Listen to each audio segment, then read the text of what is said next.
샬롬, 사랑하는 성도 여러분, 지난 주간도 주님의 인도하신 가운데서 평강하셨습니까? 존귀하신 우리 주 예수 그리스도의 이름으로 문안 인사를 드리며 또 예배에 환영을 드립니다. 오늘도 우리가 이렇게 함께하는 것은 불러주시는 우리 하나님의 은혜인 줄로 믿습니다. 하나님께서 특별히 우리에게 말씀을 주시고 은혜를 주시고 능력을 주시기 위하여 우리를 불러주신 줄로 믿습니다. 하나님의 말씀 그대로 영과 진정으로 예배를 드림으로 우리 하나님께서 기뻐하시고 저와 여러분에게는 큰 은혜가 되는 그러한 시간이 되게 될 줄로 믿습니다.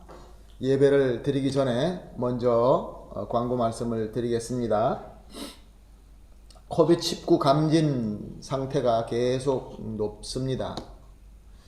계속해서 우리가 기도해야 될 줄로 믿습니다. 빨리 해결책이 또 찾아지고 구해지고 빨리 이것을 해결해서 이겨낼 수 있도록 우리 간절히 기도하시기를 또 예수님 이름으로 부탁을 드립니다. 그렇지만 또한 이 예방에 대한 지침들이 있습니다. 우리가 잘 지켜야 되겠습니다. 기도대로 하고 또 우리가 지켜야 될 것은 잘 지키는 것이 하나님께서 주시는 지혜인 줄로 믿습니다. 그러므로 특별한 경우를 제외하고는 가능한 직접적으로 만나는 만남은 피해 주시기를 부탁드리겠습니다. 그리고 특별히 댁에 계시는 이제 나이가 드신 어른들의 건강을 잘 살펴주시고 또 잘 모든 것들을 챙겨주시기를 예수님의 이름으로 부탁을 드립니다. 교회 모든 모임도 특별한 사무나 예배 준비를 위한 모임 외에는 모이지 않도록 하겠습니다. 직접적으로 하지 않고 동영상이나 인터넷으로 하도록 하겠습니다. 그러므로 모든 예배는 계속해서 동영상을 드리게 됩니다. 주일 예배 아침 10시에, 어린이 예배 오전 11시, 한국어 예배 오후 3시, 스페인어 대예배, 그리고 수요일 오후 7시에 한국어와 스페인어로 동시로 예배를 드리고 또 월요일에서부터 금요일 매 아침 6시 30분에 새벽 예배를 한국어와 스페인어로 드리고 있습니다. 그리고 성경 공부가 있습니다. 청년부 성경 공부도 계속 인도하는 이 모임장이 인도하시는 대로 시간을 맞추어서 성경 공부를 계속 하도록 하겠습니다. 구역 예배도 하나님께서 인도하신 가운데서 잘 진행되고 있습니다. 우리가 인터넷상으로 잘 드리고 있고 지난주까지 1구역, 2구역이 하나님의 은혜로 예배를 드리게 되었습니다.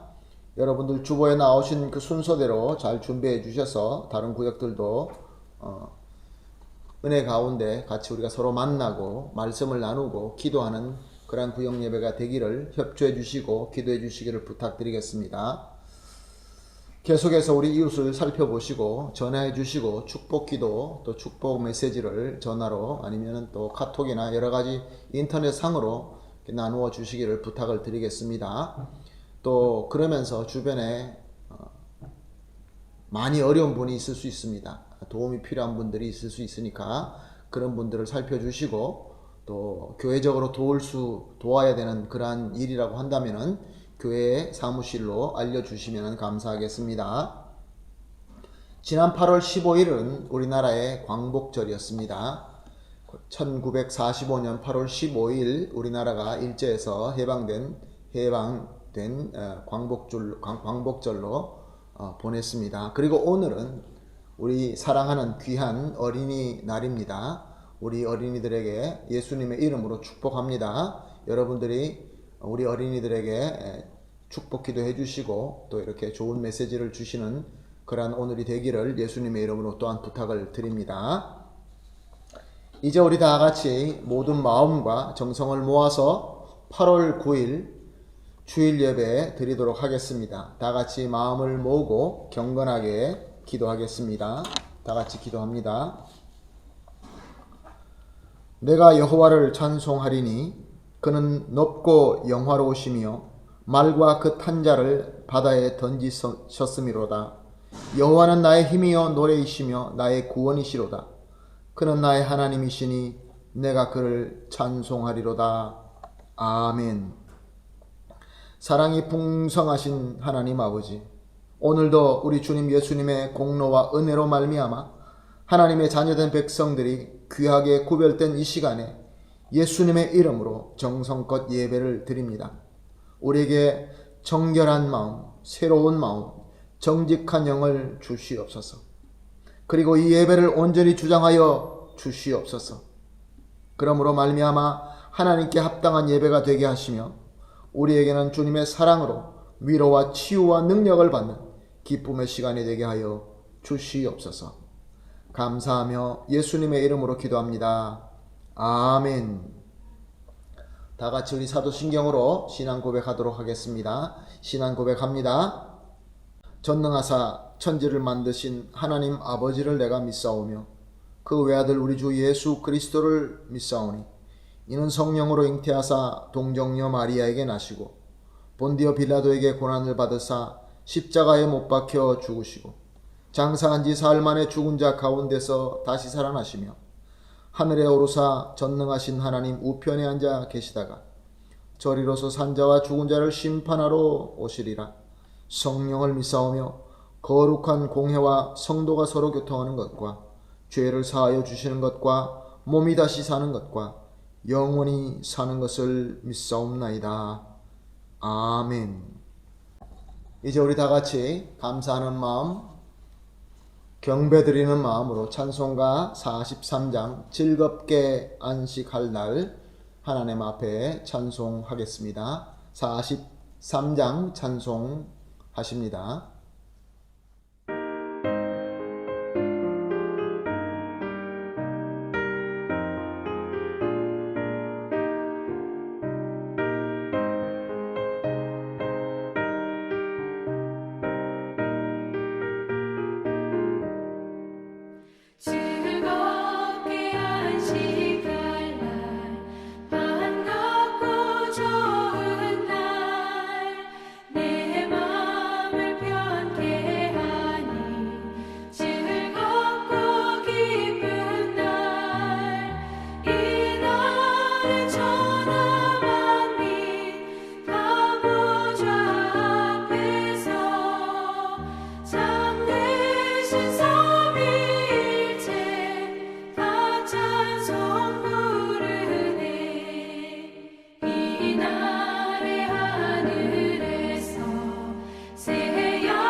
아멘. 할렐루야. 감사합니다. 이제 우리 다 같이 한 마음으로 또 기도하는 시간을 가지겠습니다. 기도하실 때 대표로 최우철 장로님 기도해 주시겠습니다. 같이 기도합니다. 사랑과 은혜가 풍성하신 하나님 아버지, 거룩한 주일 아침 저희를 이 자리에 불러주사 주님을 만나 찬양하고 예배드릴 수 있는 은혜를 베풀어 주심에 감사드립니다. 이 귀한 은혜의 시간 온 마음과 정성을 다하여 영과 진리로 임하게 하옵소서. 아버지, 예수 그리스도의 십자가 대속으로 저희가 하나님과 화평함의 은혜를 입었으나 우리 고집과 교만함과 연약함으로 온전히 옛사람의 행실을 버리지 못했음을 고백합니다. 하나님의 영으로 인도함을 받아 영으로 옛사람의 행실을 죽여 온전한 하나님의 자녀라 일컬음을 받게 하여 주시옵소서. 저희를 실족하게 하는 세상의 즐거움이나 세상의 두려움과도 싸워 승리할 수 있도록 굳건한 믿음을 허락하여 주시옵소서. 현재 저희가 받고 있는 고난도 장차 그 세상 그 무엇과도 비교할 수 없는 영광으로 나타내 주실 것을 깨달아 소망하며 인내하게 하옵소서. 긍휼이 많으신 하나님 아버지, 저희 한인교회와 성도 한 사람 한 사람을 눈동자같이 지켜주시고 주님의 강한 손으로 붙잡아 주시기를 간구합니다. 비록 한자리에 모여 예배드릴 수는 없지만 각 가정에서 주님께 예배드릴 수 있도록 영상을 통한 예배를 드릴 수 있도록 허락하신 은혜에 감사드립니다. 단 한 사람의 성도도 전염병에 걸리지 않고 건강하게 지낼 수 있음도 은혜임을 깨닫습니다. 무엇보다도 이 어렵고 힘든 상황 가운데 예수 그리스도를 의지하고 본받아 굳센 믿음으로 아버지께 나갈 수 있음도 크신 은혜임을 깨닫고 감사드립니다.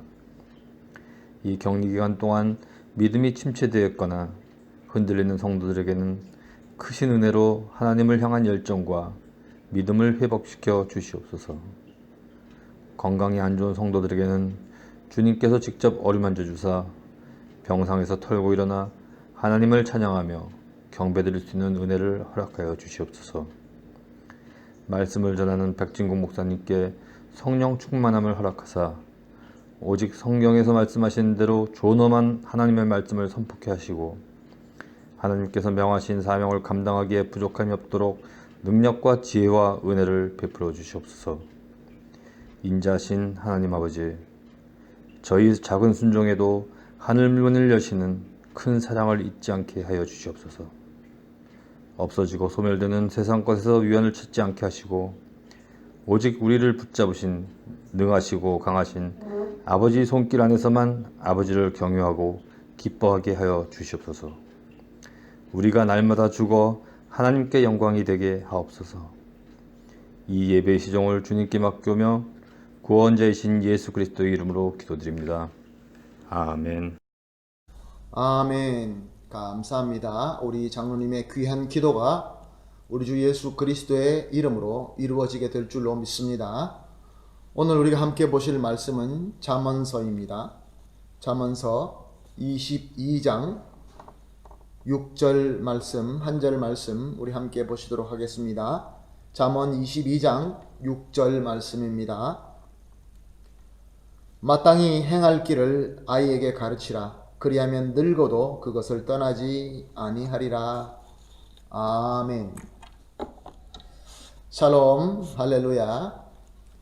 지금으로부터 75년 전 1945년 8월 15일 날 우리 민족에게 아주 좋은 일이 생겼습니다. 여러분들이 잘 아시는 것처럼 약 35년 동안 우리를 지배했던 일제가 망하면서 우리에게 자유함이 주어지게 되었던 것입니다. 이렇게 우리가 자유함을 얻은 것을 광복이라고 부릅니다. 그래서 8월 15일을 우리가 광복절이라고 이렇게 일컫는 것이죠. 광복은 무엇을 의미하는 것입니까? 문자적으로 해석을 하자고 한다면은 광은 빛 광자입니다. 그리고 복은 회복 복자입니다. 그러므로 빛을 회복하다라는 뜻이 됩니다. 물론 학자들은 이것에 대해서 여러 가지 또 다른 해석도 분명히 있습니다. 그러나 문자적으로는 빛을 되찾는다, 빛을 회복한다 라는 뜻이 됩니다. 우리가 잘 알고 있는 것처럼 1900년대가 되어서 일본은 경제적으로나 군사적으로 아주 강한 나라가 됩니다. 그리고 그들은 세계를 점령하려고, 적어도 그 주의 모든 나라를 식민지로 삼으려고 제국을 세우고 전쟁을 일으키게 됩니다. 우리나라와 싸워서 우리나라를 지배하게 되고, 또 중국의 청나라와 싸워서 또 승리하고, 러시아까지 쳐서 극동 지역을 다 차지하게 됩니다. 그리고 그 후로도 동남아시아까지 공격하고 호주까지 공격하면서 아주 거대한 제국을 세우게 됩니다. 그뿐만 아니라 나치 독일과 파시즘 이탈리아와 함께 동맹하면서 세계 제2차 대전의 축이 되어서 그렇게 세계화 전쟁을 하게 됩니다. 미국을 공격하게 되는 것이죠. 그러나 미국과 전쟁을 하면서 결론적으로는 미국에게 패하면서 무조건적인 항복을 하게 됩니다. 그래서 당시에 일제 아래에 있던 모든 나라들이 일제가 무조건적으로 항복하게 되면서 자유를 얻게 됩니다. 그렇게 자유를 얻게 되는 것이죠. 우리나라는 그 약 35년이나 되는 세월 동안에 일제에게 참 악랄하게 착취를 당합니다. 참 많은 어려움을 겪고 고통을 겪습니다. 특별히 예수 믿는 사람들, 주님의 몸된 교회는 참 많은 고통을 겪게 됩니다. 그렇지만 우리나라 민족도 가만히 있지는 않았습니다. 우리나라 민족도 희생을 하면서 독립하기 위해서, 나라를 되찾기 위하여 많은 피와 땀을 쏟습니다. 망명되어서 정부를 세우고 또 독립군을 만들어서 일본군들과 싸우게 됩니다. 그렇지만 1945년대 그때에는 아직까지 우리 힘으로는 우리나라를 되찾기에는 힘이 부족했고 앞으로도 더 많은 피와 더 많은 수고를 쏟아야 우리가 나라를 되찾을 수 있을 것이다 라고 생각이 됩니다. 그런데 일제가 미국에 항복하게 됨으로써 우리에게 자유가 미리 더 빨리 찾아오게 되었던 것입니다. 그러니 얼마나 기쁩니까? 그래서 1945년 8월 15일 우리 민족들은 길에 나와서 만세를 부릅니다. 숨겨놓았던 태극기를 들고 나와서 흔들고 또 급하게 만든 태극기 또 여러가지 피켓이나 현수막을 만들어서 대한독립 만세, 축해방 등등의 이런 내용을 가지고 나와서 눈물을 흘리면서 기뻐합니다. 그런데 이 기쁨도 오래가지 못합니다. 5년이 되어서 5년이 만으로 채 5년이 안 되어서 1950년도에 우리나라의 전쟁이 터지게 됩니다. 무시무시한 동족 상잔의 전쟁으로 수많은 사람들이 죽고 수많은 것들이 파괴되고 우리나라는 최빈곤의 나라로 전락하고 맙니다. 오늘까지도 세계의 유일한 분단국으로 남아있는 것이 바로 우리나라입니다. 그 이유는 무엇일까요?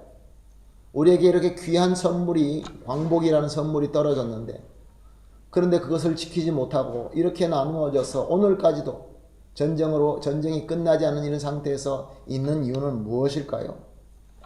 많은 사람들이 그런 얘기를 합니다. 세계의 강대국들이 뒤에서 조종하기 때문에 그럴 수밖에 없다. 물론 그럴 수 있죠.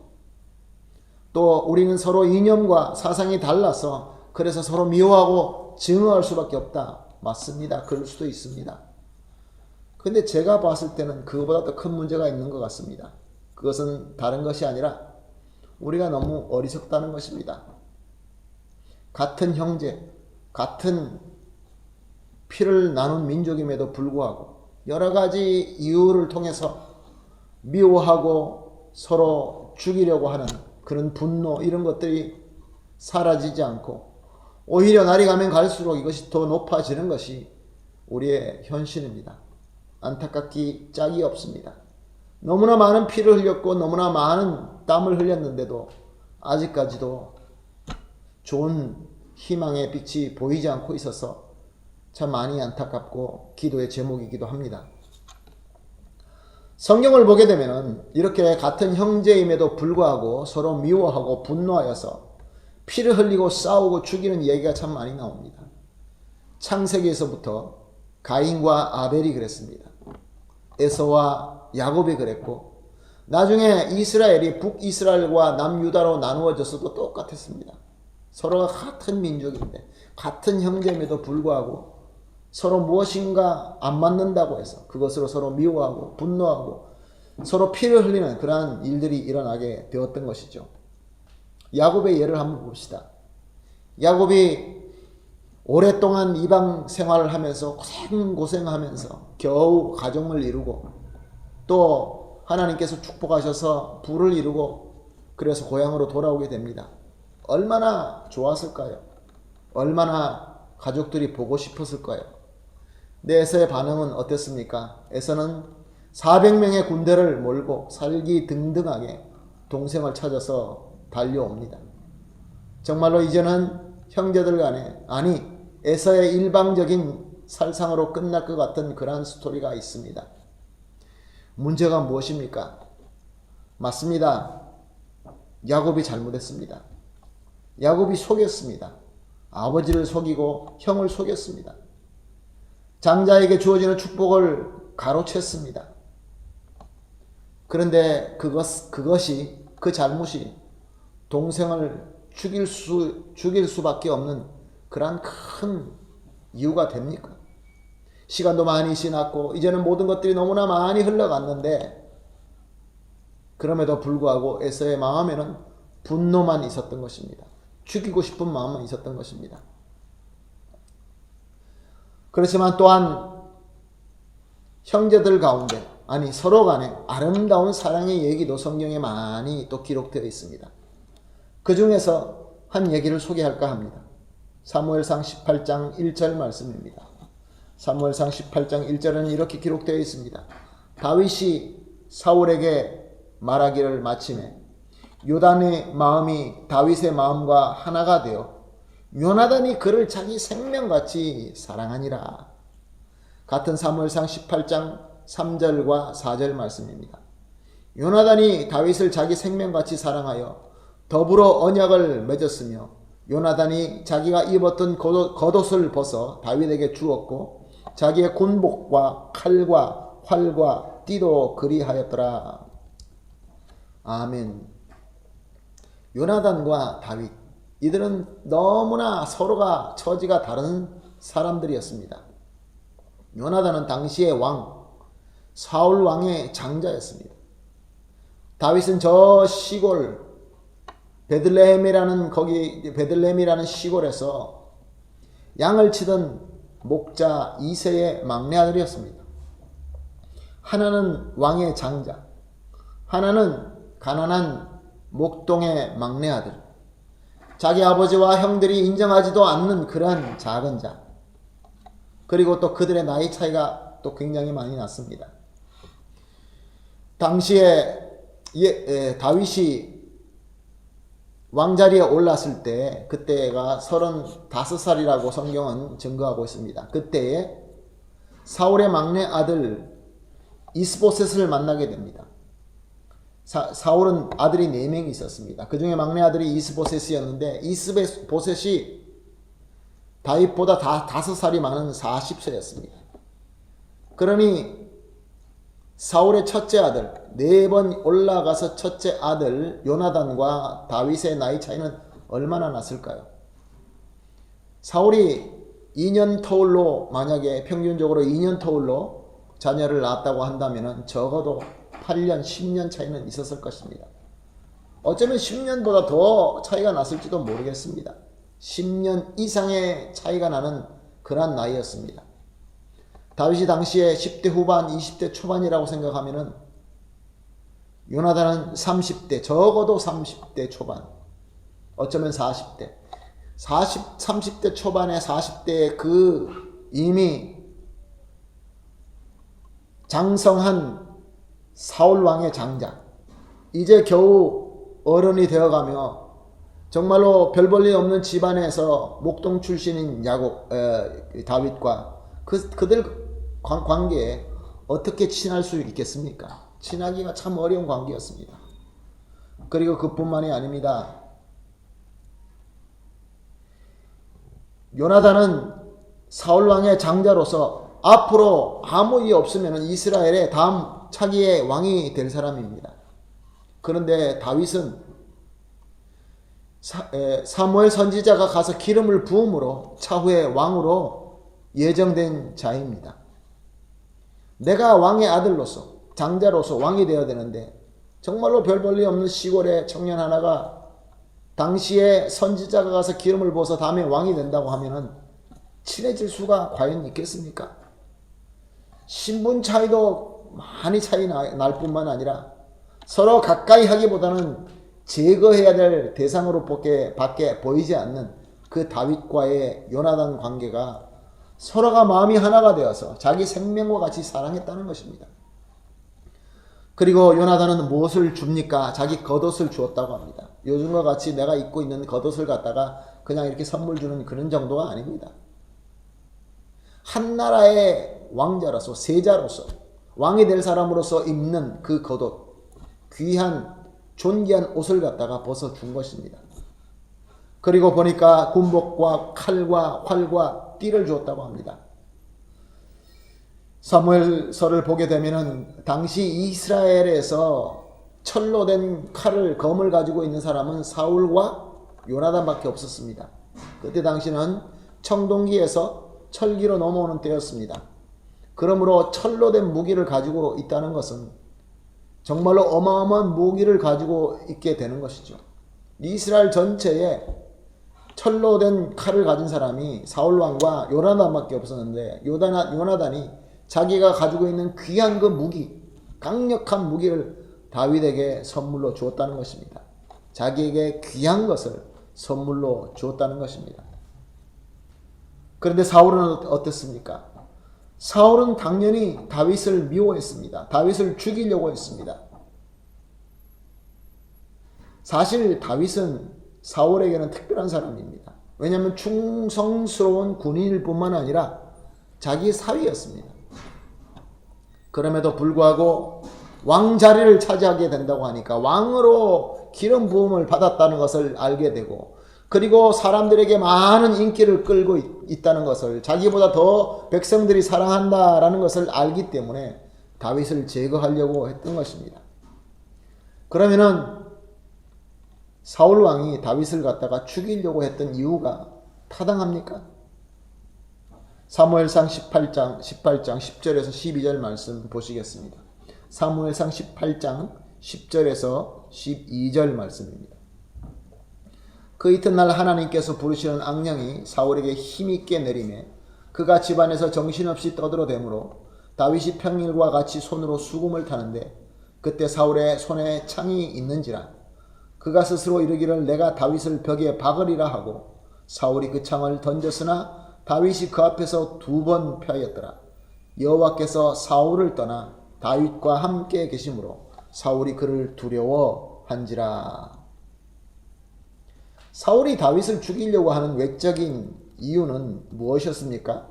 차기의 왕으로 기름 부음을 받고 자기보다, 아니 자기 아들 요나단보다 더 사람들에게 인정받고 있기 때문에, 그래서 차기의 왕자리를 빼앗기지 않기 위하여, 왕자리를 뺏는다는 것은 역적이죠. 역적을 갖다가 제거하기 위해서 그렇게 했다라고 설명할 수 있습니다. 그러나 본질적인 이유는 뭐라고 합니까? 본질적인 이유는 악령에게 사로잡혀 있기 때문에 그렇습니다. 왜 악령에게 사로잡혔습니까? 하나님께서 떠나셨기 때문에 그렇습니다. 사울은 하나님께서 택한 이스라엘의 첫 왕입니다. 하나님께서 그와 함께 하셨습니다. 그러나 그는 계속 죄를 지으며 하나님 앞에 회개하지 않자 하나님의 영이 떠나고 맙니다. 그러자 악령에 사로잡히고 말았던 것입니다. 그러므로 다윗을 미워하고 죽이려고 했던 그 참 이유는 여러 가지 자기와 맞지 않는 것들이 많이 있겠죠. 사상의 문제, 생각의 문제 등등의 여러 가지 이유가 있겠지만 진정한 이유는 하나님께서 떠나고 악령에게 사로잡히기 때문에 그렇습니다. 사랑하는 성도 여러분, 우리 민족이 광복을 얻음에도 불구하고 전쟁을 일으키고 서로 미워하고 서로 죽이고 서로 합하지 못하는 진정한 이유는 무엇이라고 생각되십니까? 강대국들이 뒤에서 조종하기 때문에, 우리가 서로 사상이 다르고 서로 나름대로 민족을 사랑하지만 생각이 맞지 않아서, 그렇지 않습니다. 제가 보았을 때는 하나님이 떠난 자들, 악영으로 사로잡힌 자들, 그들이 우리 모든 민족을 조종하기 때문에 그런 줄로 압니다. 사랑하는 성도 여러분, 얼마나 많은 좋은 생각과 좋은 철학으로 민족을 사랑한다고 합니까?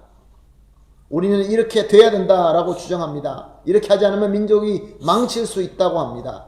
그러면서 그 주장으로 얼마나 많은 목숨들과 많은 피를 흘리고 있습니까? 국방이라는 이름으로 얼마나 많은 자원들이 소비되고 있으며 얼마나 많은 젊은이의 피와 땀이 쏟아지고 있습니까? 서로 총을 겨루고 있습니다. 가면 갈수록 더 무서운 무기로 무장하고 있습니다. 자기 백성들이 굶어 죽어가면서도 핵무기를 만들어서 같은 피를 나눈 형제에게 총구를 겨루고 있는 것이, 이것은 바로 저 원수 사탄 마귀에 사로잡힌 그러한 지도자들 때문에 그런 줄로 압니다. 사랑하는 성도 여러분, 지금 저와 여러분이 살고 있는 이 시대의 특징이 무엇입니까? 무서운 경쟁이 특징입니다. 서로가 잘하기 위하여 하는 그 경쟁이 아니라 이제는 내가 위로 올라가지 않으면 안 되는 경쟁을 하고 있습니다. 밑으로 처지면 죽는 줄 알고 있습니다. 물렁하고 남들에게 내 자리를 내주게 되면 우습게 여김을 받는 시대입니다. 내가 짓밟히고 내가 먹히는 시대에 살고 있습니다. 우리가 아이들을 교육시키고 학교에 보내지만 어렸을 때부터 교육의 시스템은 어떤 것입니까? 서로가 도우고 서로가 화합하고 서로가 같이 사랑하는 그러한 사회를 만드는 것이 아니라 서로 경쟁하고 서로 짓밟고 서로 더 위로 올라가서 윗자리에 섰을 때 성공했다고 박수하는 그러한 교육을 우리는 가르치고 받고 있는 것입니다. 심지어 하나님의 신학을 배워서 앞으로 목회자가 되게 준비하는 신학교에서도 역시 모든 교육과 평가의 방법은 상대평가입니다. 100명이 다 시험을 쳐서 100점을 맞게 되면 100명에게 다 100점을 주는 것이 아니라 그 중에서도 A, B, C로 나누어서 높은 자, 두 번째, 세 번째 이렇게 나누는 것이 지금 현대 사회의 특징인 것입니다. 이유가 무엇입니까? 이유는 많이 있죠. 철학적인 이유, 신학적인 이유, 사상적인 이유, 이념적인 이유, 여러 가지 많은 것을 얘기할 수 있습니다. 그러나 그 가장 깊은 곳에는 하나님이 떠나 있고 악령이 주장하는 그러한 문화가 있기 때문에 그런 것입니다. 사랑하는 성도 여러분, 우리가 살고 있는 이 세상에는 정치적이나 또한 군사적인 광복이 있습니다. 우리에게 자유함이 주어지게 됩니다. 그러나 세상의 광복은 영원하지 못합니다. 믿을 것이 못됩니다. 그러나 진정으로 믿을 수 있는 영적이며 영원한 광복이 있습니다. 빛이 회복되는, 진정한 빛으로 회복되는 광복이 우리에게 있습니다. 요한복음 1장 9절에서 12절 말씀입니다. 요한복음 1장 9절에서 12절 말씀. 참 빛, 곧 세상에 와서 각 사람에게 비추는 빛이 있었나니 그가 세상에 계셨으며 세상은 그로 말미암아 지은 바 되었으되 세상이 그를 알지 못하였고 자기 땅에 오매 자기 백성이 영접하지 아니하였으나 영접하는 자, 곧 그 이름을 믿는 자에게는 하나님의 자녀가 되는 권세를 주셨으니. 아멘. 여기 본문은 참 빛이 이 세상에 오셨다고 합니다. 그 참 빛이 누구입니까? 우리 주 예수 그리스도이십니다. 우리 주 예수 그리스도를 믿고 영접하는 자에게는 광복의 은혜를 주신다라고 말씀하십니다. 오늘 본문으로는 하나님의 자녀가 되는 권세를 주신다라고 말씀하셨습니다. 그 하나님의 자녀가 되는 권세가 무엇입니까? 참 빛으로, 참 예수 그리스도의 공로와 은혜로 우리가 죄가 없는 하나님께서 원하시는 그 존재대로 회복된다라는 말씀인 것입니다. 사랑하는 성도 여러분, 진정으로 예수님을 믿으십니까? 예수님께서 십자가에서 흘리신 그 보혈의 피의 공로로 내 죄가 완전하게 깨끗하게 씻음을 받을 줄로 믿으십니까? 예수님이 과연 나의 주인이시며 나의 구세주가 되고 계십니까? 믿고 영접하고 있습니까? 그렇다고 한다면 예수 그리스도의 참빛으로 광복을 받은 자가 맞습니다.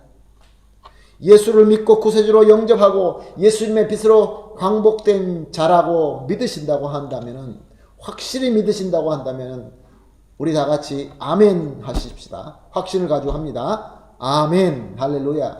그렇습니다. 저와 여러분은 예수님의 공로와 능력으로 참 광복을 받은 하나님의 자녀입니다.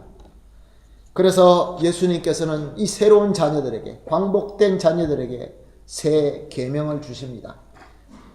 요한복음 13장 34절에서 35절 말씀입니다. 요한복음 13장 34절에서 35절 말씀. 새 계명을 너희에게 주노니 서로 사랑하라. 내가 너희를 사랑한 것 같이 너희도 서로 사랑하라. 너희가 서로 사랑하면 이로써 모든 사람이 너희가 내 제자인 줄 알리라. 아멘. 예수님께서 우리를 먼저 사랑해 주신 것처럼 죄를 지어서 예수님 앞에 설 수 없는 정말로 허물이 많고 더러운 존재이지만 그래도 우리를 사랑하셔서 먼저 다가오셔서 먼저 사랑을 주시고 가장 귀한 생명, 그 생명까지 바쳐서 우리를 참 광복의 백성으로 세우시면서 서로 사랑하라. 내가 너를 사랑한 것처럼 서로 사랑하라가 바로 광복된 저와 여러분의 새로운 계명인 줄로 믿습니다.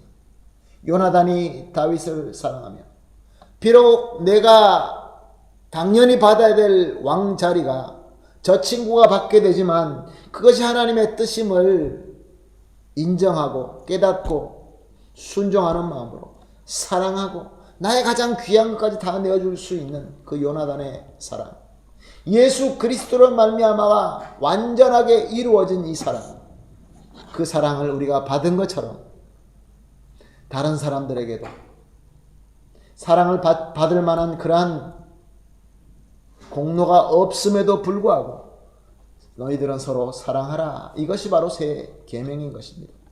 예수님께서는 새 계명에 대해서 더 자세하게 설명을 많이 하셨습니다. 그 중에서 산상수훈으로 알려져 있는 마태복음 5장 중에서 38절에서 44절 말씀을 보겠습니다. 마태복음 5장 38절에서 44절 말씀입니다. 또 눈은 눈으로 이는 이로 갚으라 하였다는 것을 너희가 들었으나 나는 너희에게 이르노니 악한 자를 대적하지 말라. 누구든지 내 오른편 뺨을 치거든 왼편도 돌려대며 또 너를 고발하여 속옷을 가지고자 하는 자에게는 겉옷까지도 가지게 하며 또 누구든지 너를 억지로 오리를 가게 하거든 그 사람과 심리를 동행하고 내게 구하는 자에게 주며 내게 꾸고자 하는 자에게 거절하지 말라. 또 내 이웃을 사랑하고 내 원수를 미워하라 하였다는 것을 너희가 들었으나 나는 너희에게 이르노니 너희 원수를 사랑하며 너희를 박해하는 자를 위하여 기도하라. 아멘. 세상의 공식은 눈에는 눈, 이에는 이 공식입니다. 그렇게 해야 된다고 합니다. 철저하게 복수하고 제거해야 된다라고 얘기합니다. 그렇지 않으면 네가 당하고 말 것이다 라고 얘기합니다. 그러나 예수님께서는 서로 사랑하라고 하시면서 어떻게 사랑해야 된다고 합니까? 오히려 더 내어주고 오히려 더 희생하는 사랑을 하라고 합니다. 원수까지도 사랑하라고 합니다. 예수님께서 우리를 사랑하여서 자신의 생명을 내어준 것 같이 우리도 그렇게 사랑하라 그렇게 말씀하고 있습니다. 사랑하는 성도 여러분, 우리가 인간으로서 하나님께로부터 받을 수 있는 최고의 복은 바로 참 빛이신 예수 그리스도로 광복을 얻는 것입니다. 하나님의 자녀가 되는 것입니다. 그리고 하나님의 자녀가 됨으로써 예수 그리스도의 사랑을 흉내내는 것입니다. 예수 그리스도의 사랑을 따라서 베푸는 것입니다. 이 두 가지가 가장 중요한 복인 줄로 믿습니다. 오늘은 어제 광복절에 이어서 어린이날을 축하하고 있습니다. 그래서 오늘 우리는 어린이날을 위한 본문을 가지고 우리가 말씀을 읽었습니다. 다시 한번 보겠습니다. 잠언서 22장 6절 말씀입니다. 마땅히 행할 길을 아이에게 가르치라. 그리하면 늙어도 그것을 떠나지 아니하리라. 마땅히 행할 길을 아이들에게 가르치라. 사랑하는 우리 자녀들이 있습니다. 사랑하는 우리 조카들, 사랑하는 우리 손주들이 있습니다. 얼마나 사랑스럽습니까? 그들에게 우리가 줄 수 있는 가장 좋은 선물은 무엇입니까? 오늘 본문 말씀은 어린이들에게 마땅히 행해야 될 길을 가르치라 라고 말씀하고 있습니다. 우리 어린이들이 마땅히 행할 길이 어떤 길입니까? 오늘 우리가 이미 본 광복의 복인 것입니다.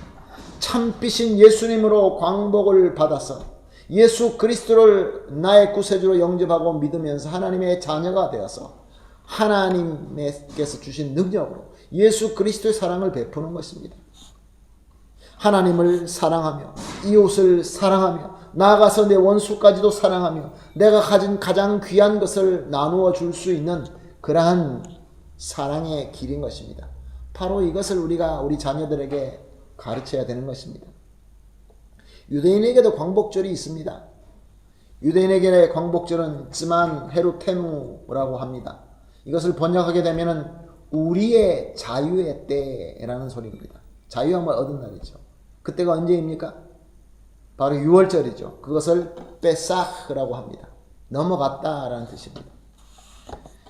유대인 달력으로는 니산월 14일입니다. 우리가 쓰는 달력으로는 우리가 보통 고난주간에 금요일 예수님께서 십자가에 돌아가신 그 다음날 안식일이 바로 유대인의 6월절입니다. 그런데 여기서 중요한 것은 유대인들이 여러 번 나라를 빼앗기고 다른 나라에서 이렇게 방황하게 되는데 디아스포라를 하게 되는데 마지막으로 디아스포라인 것은 2000년이 넘도록 나라 없이 방황하면서 살게 됩니다. 그런데 그들이 2000년 넘게 나라가 없이 살았지만 그래서 그들의 원래 있던 옛날 언어와 글까지도 다 잊어버리게 되었는데 지금은 다시 회복하여서 2000년 전에 쓰던 그 자기 히브리 언어와 글을 되찾기는 했지만 그런 것까지 다 잊어버릴 정도인데 그들이 하나님을 향한 사랑과 의식 모든 이런 자기네들의 빼사 자유의 때 광복절은 잊지 않고 절기대로 오늘까지도 지키고 있다는 것입니다. 그들의 교육은 정말로 대단합니다. 그렇게 포로 생활을 하면서 그렇게 힘든 생활을 하면서 그렇게 압박을 당하면서도 그들은 회당에서 서로가 부모들이 또 어른들이 자녀들에게 잊지 않도록 가르친 것입니다. 여호수아 4장 6절에서 7절 말씀입니다. 여호수아 4장 6절 7절 말씀은 이렇게 기록되어 있습니다.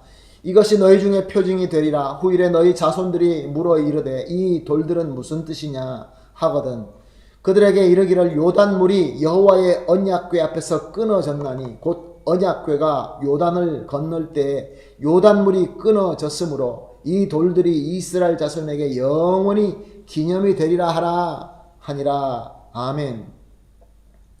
이제 이스라엘 백성들이 가나안 땅으로 들어갈 때 요단강이 막고 있었습니다. 그때 당시는 홍수가 져서 강이 굉장히 불어 있었을 때입니다. 그때 하나님께서는 언약궤를 가지고 건너라고 하십니다.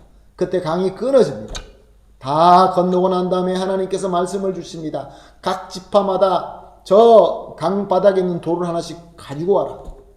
그리고 그것을 쌓아서 이렇게 하나의 돌로 쌓음을 만들어라 라고 얘기합니다. 눈에 보이는 증거를 만들어라고 합니다.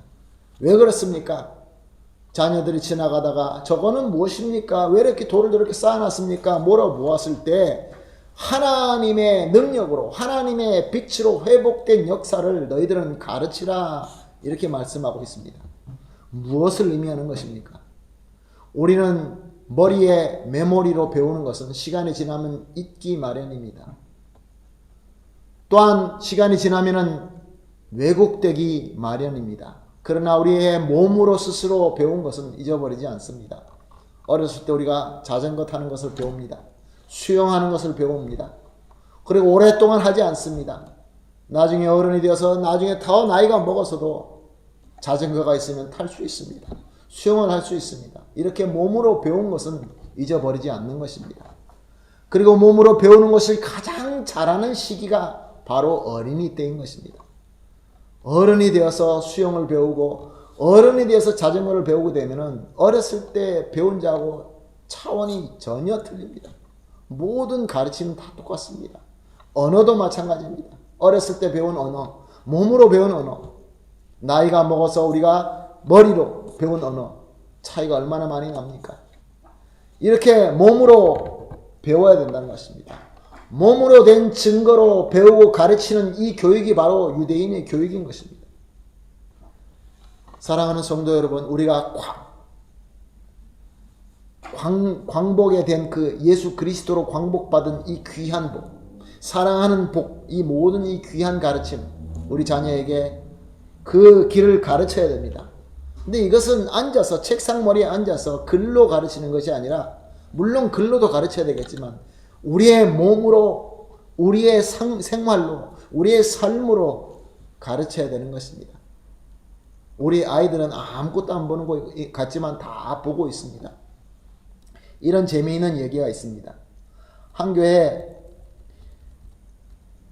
생활을 아주 잘 하시는 집사님이 한 분이 계셨습니다. 여집사님인데 갑자기 급한 일이 생겨서 아이 셋을 어떻게 맡겨야 됐습니다. 그래서 가까이 있는 권사님에게 연락을 합니다. 권사님, 제가 갑자기 급한 일이 있어서 우리 아이 셋을 좀 맡아주셨으면 좋겠습니다.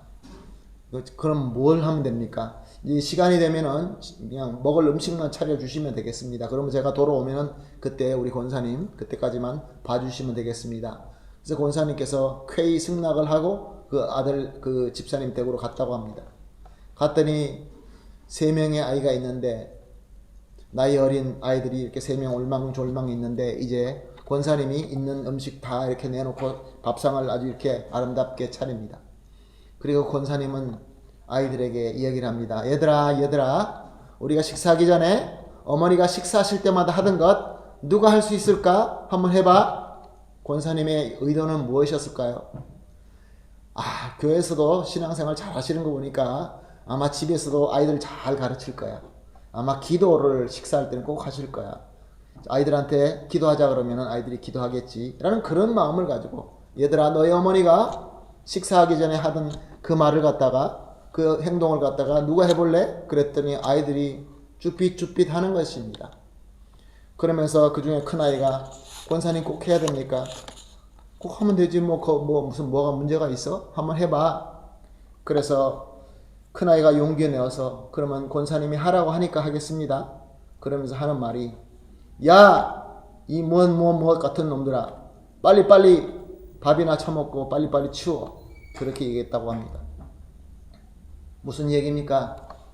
우리는 아무 생각 없이, 우리는 아무런 그러한 결과가, 어떤 결과가 있을 것인지 생각지도 않고 하는 우리의 모든 행동과 우리의 모든 생각을 우리 자녀들은 다 녹음하고 있다는 것입니다. 녹화하면서 몸으로 배우고 있다는 것입니다. 만약에 우리가 하나님 앞에 겸손하고 하나님 앞에 감사하고 찬양하며 기도하는 그런 모습이 있었다고 한다면, 그 권사님이 얘들아, 어머니가 하시는 대로 하자 그랬으면 어떻게 반응했겠습니까? 사랑하는 성도 여러분, 그렇습니다. 저와 여러분이 받은 이 광복, 몸으로 직접 우리가 삶 속에서 실천하면서 증거하면서 우리 자녀들에게 마땅히 행해야 될 길로 가르쳐야 될 줄로 믿습니다. 우리나라의 광복을 우리가 광복절 행사를 통하여 몸과 행동으로 기쁨을 나타내는 것과 마찬가지로, 아니 그거보다 더 중요하게 예수 그리스도의 공로와 은혜로 내가 받은 참 광복, 그리고 내가 받은 참 계명, 원수까지 사랑해야 되는 예수 그리스도의 사랑을 우리가 행하면서 우리 귀하고 사랑스러운 자녀에게 나누면서 우리의 삶 자체로 가르쳐 줘야 되는 것입니다.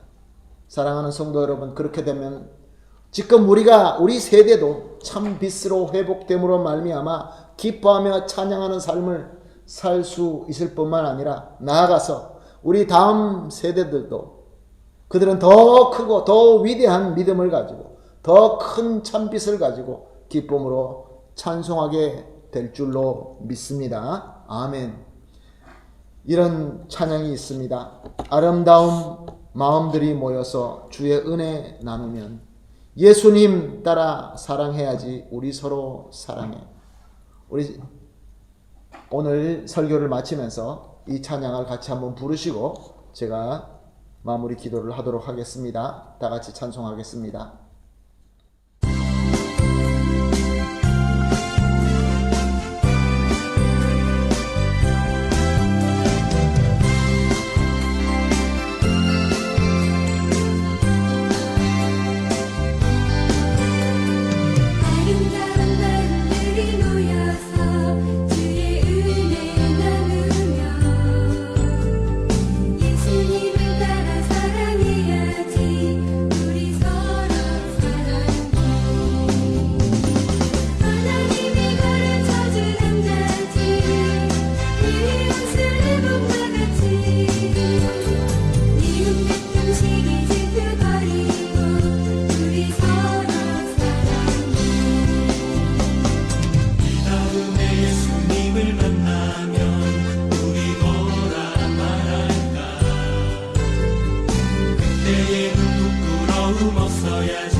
아멘, 할렐루야.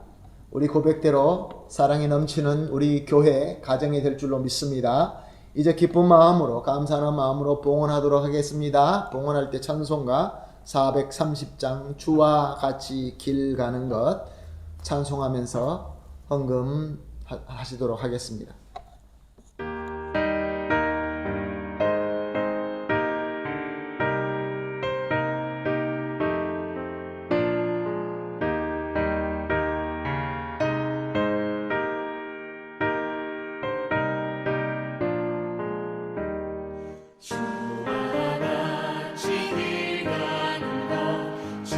즐거운 일 아닌가 우리 주님과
아멘. 감사합니다. 감사 기도하고 마지막 축도 드림으로 오늘 예배를 마치도록 하겠습니다. 다 같이 기도하겠습니다.